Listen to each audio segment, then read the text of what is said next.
축산업을 근본부터 좀 위험하게 할 수 있는 충분한 그런 위험 요인이 된다.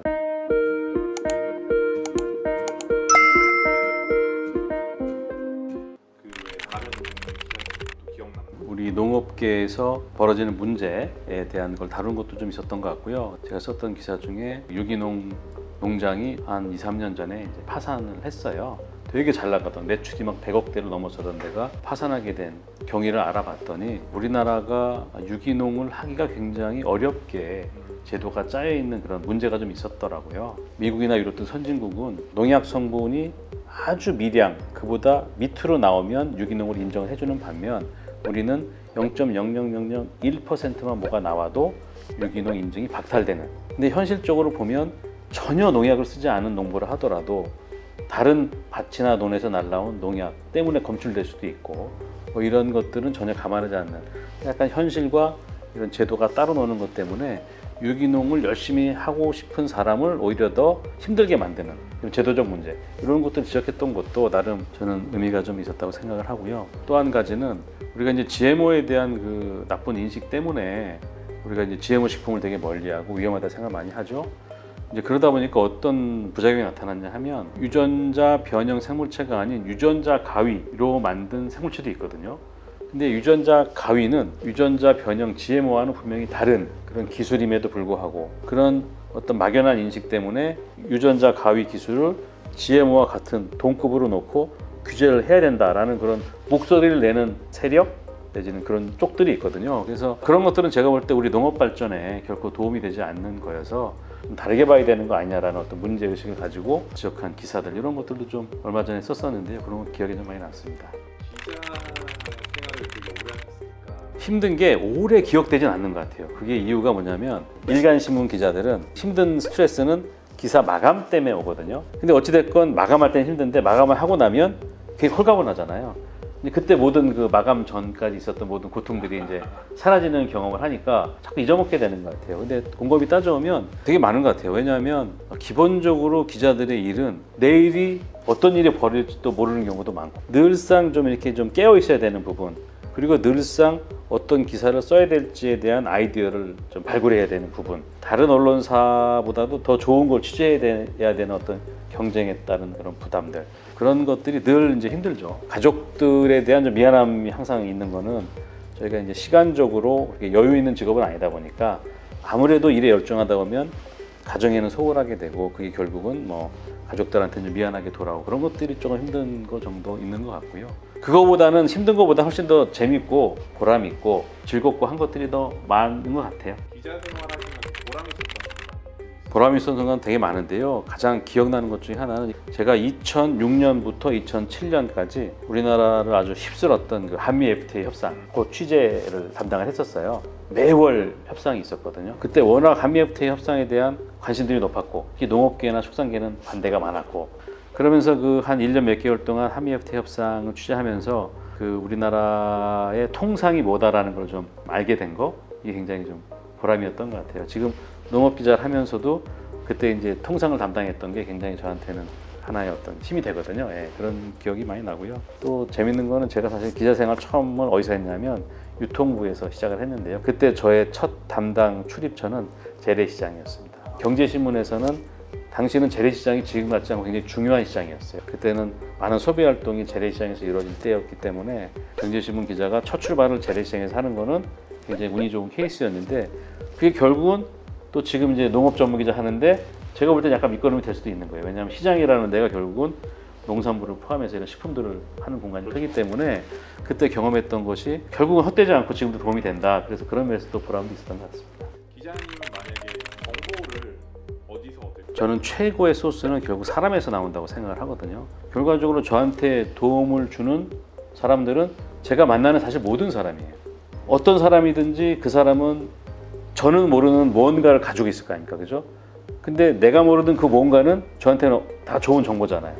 그러니까 제가 만나는 모든 사람이 저한테는 새로운 정보를 늘 주는 대상들이기 때문에 사람을 많이 만나고 많이 대화하고 많이 듣고, 그게 저는 가장 좋은 소스인 것 같고 지금도 역시 그런 식으로 사람한테서 가장 많은 정보를 얻습니다.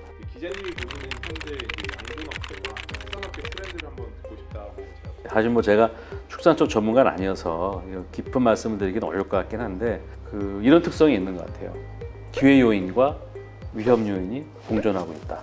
그 기회 요인을 잘 살리면 축산이 장기적인 미래 발전이 가능하고, 근데 위험 요인에 제대로 대처하지 못하면 거꾸로 상당히 어려워질 수 있다. 기회 요인이라 하면 저는 여러 가지가 있지만 첫 번째는 축산물에 대한 선호도가 굉장히 다양화되고 있다는 거. 그 다양화라는 거는 어떤 걸로 나타나냐면 고급 축산물 또는 고급 돼지고기 뭔가 이런 식의 어떤 프리미엄 축산물에 대한 수요가 늘어난 부분, 이런 것들은 굉장히 저는 기회 요인이라고 생각하고요.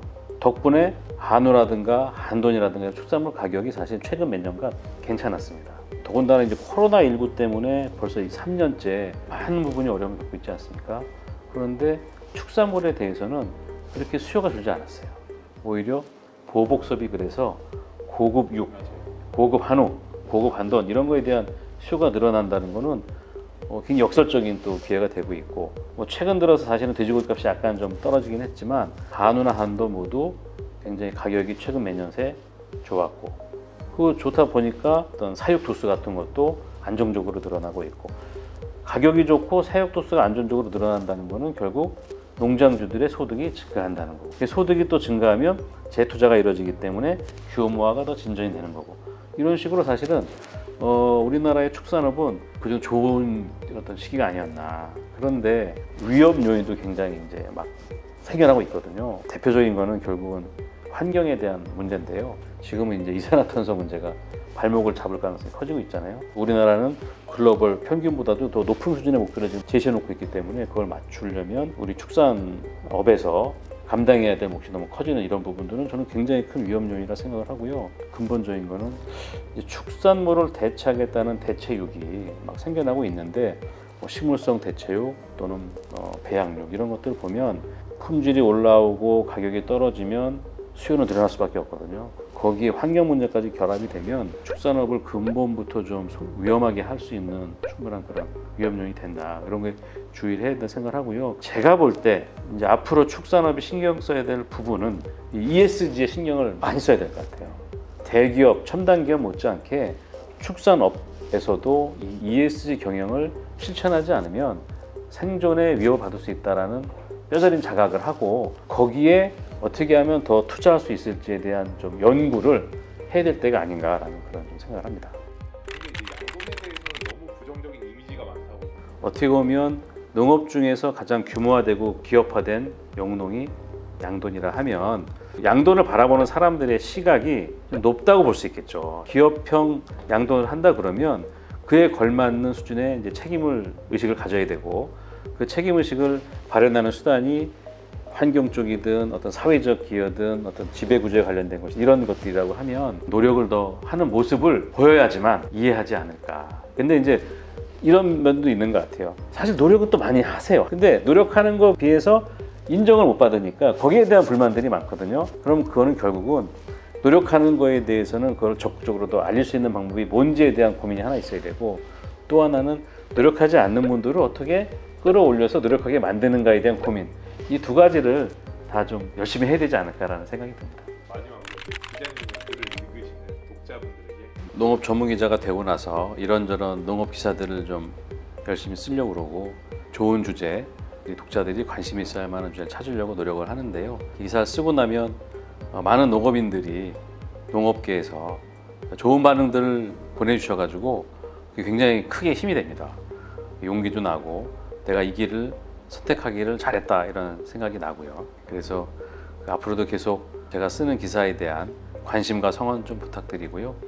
특히 이제 최근에는 요것도 이제 유튜브에 나가지만 저도 이제 유튜브 채널을 개설해서 신문이나 인터넷에서 글로만이 아니라 영상으로도 독자 여러분들, 농업인 여러분들을 만나는 일을 시작을 했거든요. 채널 이름이 끼니 공화국입니다. 끼니 공화국. 관심 있으신 분들은 끼니 공화국에 꼭 방문하셔가지고 구독, 좋아요. 예, 물론 돼지 배움터도 구독, 좋아요 잊지 마시고요. 예, 다음에 또 신문 지명과 온라인 그리고 끼니 공화국 채널에서 뵙도록 하겠습니다. 잘 부탁드리겠습니다. 감사합니다.